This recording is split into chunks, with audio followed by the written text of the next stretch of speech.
I'm sorry that I could not be here in person for this very wonderful session about the Center for Constitutional Rights and Michael Ratner, but as you know, I was here a month ago for the ECCHR Academy of Fine Arts, and I think 2 trips to Berlin in 1 month is a lot for my current age, which is a little over 90. I can't think of anybody whose death has saddened me more than Michael's. Because not only because of his contribution to the law, but because he was such a lovable person. And that's really the reason why, not I, but so many other people were devastated by his death, which came much too early. When bad things happened, Michael was usually the first one to say, "That's outrageous." And right after that, he would say, "We have to do something to stop it." And he did it usually without raising his voice, without yelling, without using bad words about people. He just stated the fact that what was being reported on television was something that was unacceptable in a decent society. He had a sense of, I mean, some people would call it ethics, and some people would just call it a sense of decency, of living in a world in which there is no room for indecent behavior. But he did it in such a way that that he made sure that cases were brought that put CCR on the map as the organization to come to when outrageous things happened. When others might say, "Well, yeah, of course, it's not nice what's happening about this or about that, but we can't use the law." And Michael insisted that the CCR find ways to use the law in situations like that.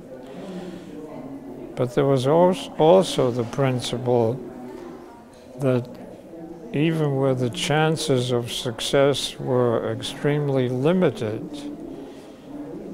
CCR would bring the case because it was the right thing to do.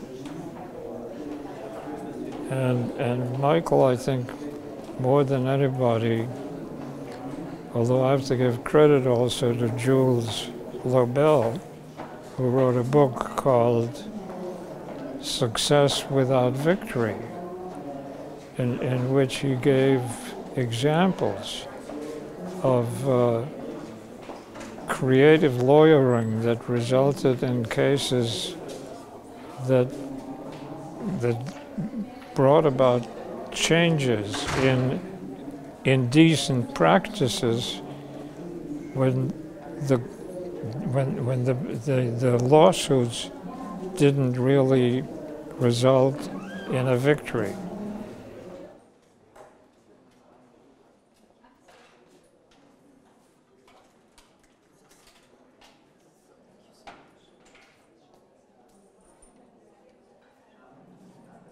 We at the Center for Constitutional Rights I think the year was about 1970, heard about a book that had just been published by an unknown journalist named Seymour Hersh about the issue of biological weapons in the United States. And at the end of the interview, he left us to go to Fort Benning near Atlanta to look for a lieutenant by the name of Calley, who was reputed to have been the person responsible for the biggest massacre of the Vietnam War, in which 200 to 300 people, mostly children, old people, women, were mowed down by Lieutenant Calley's company. Cy Hersh wrote a book about that, which got the Pulitzer Award. It was called My Lai.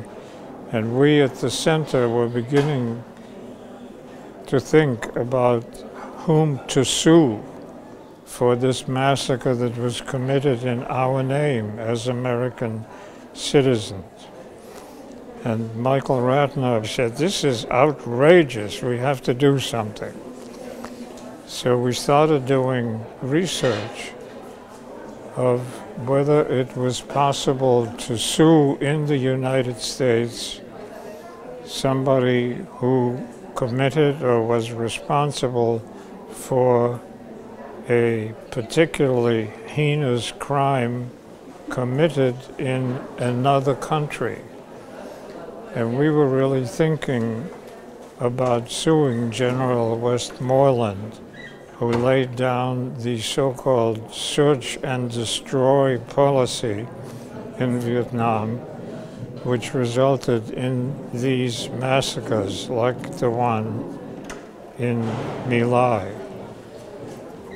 And people often ask me whether I was the one who discovered it, and I really don't think so. I can't remember exactly who it was. It could have been an intern. But in any case, we looked at it and we realized that here was this very old law going back to the first Judiciary Act of the United States, 1778, which was just a one-sentence law that said, "An alien shall have a right of action in federal court for a violation of the law of nations," which is what international law was called at the time. And we said, you know, on the face of it, that applies to the situation of My Lai. And then, although we were preparing to bring the case, and we were in touch with Madam Bin of the NLF, the government in Hanoi decided that they didn't want to be in an American case in the middle of the war, so that case was never brought.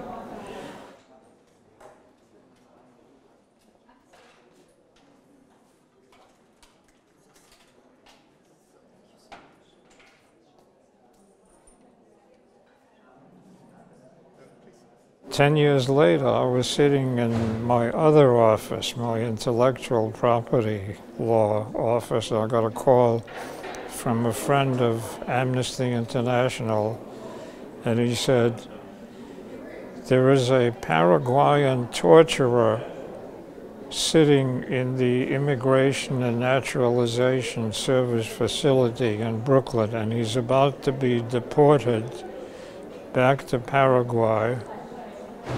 And you have to keep him here." And we said, "Why do we have to keep him?" And he said, "Because he is responsible for the death of the son of one of the main opponents of General Stroessner, the dictator of Paraguay." And I said, well, how are we going to do that? And he said, that's your problem. And he hung up the phone. And I thought for about 2 minutes, and then I called the Center for Constitutional Rights, and I said, we have to have an emergency meeting. And when we had the meeting, two of my colleagues who were very interested in this agreed with me that here finally was the situation where we could use the Alien Tort Statute. And I have to say that the majority of the staff people there didn't agree with us. And they said, wait a minute, we were going to bring this case on behalf of the sister of the boy who was killed, the sister being Dolly Filartiga, who was in the United States seeking asylum. And so the majority of the people around the table said, you want to sue a Paraguayan defendant on behalf of a Paraguayan plaintiff on the basis of things that happened in Paraguay? And we said, yes, that's what we want to do. And that was the beginning of the case. And then we lost it in the first instance, and then we appealed to the Second Circuit. We did an enormous amount of research on international law and U.S. law, and we won in the Second Circuit. And after that, many, many cases have been brought.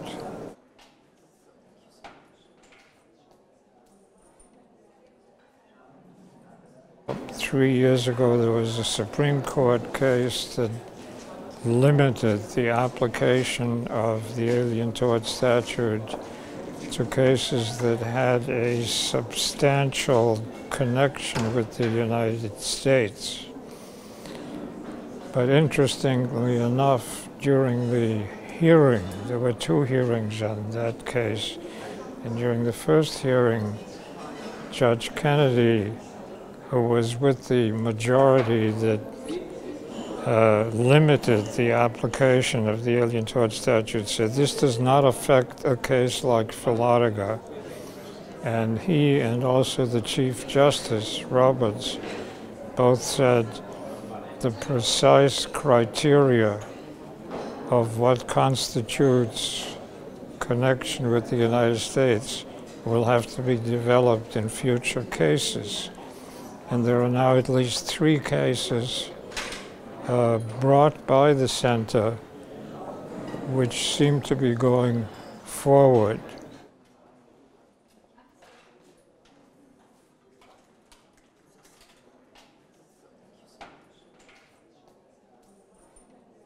The challenge for CCR is to define under what circumstances, under what fact situations the Alien Tort Statute still applies.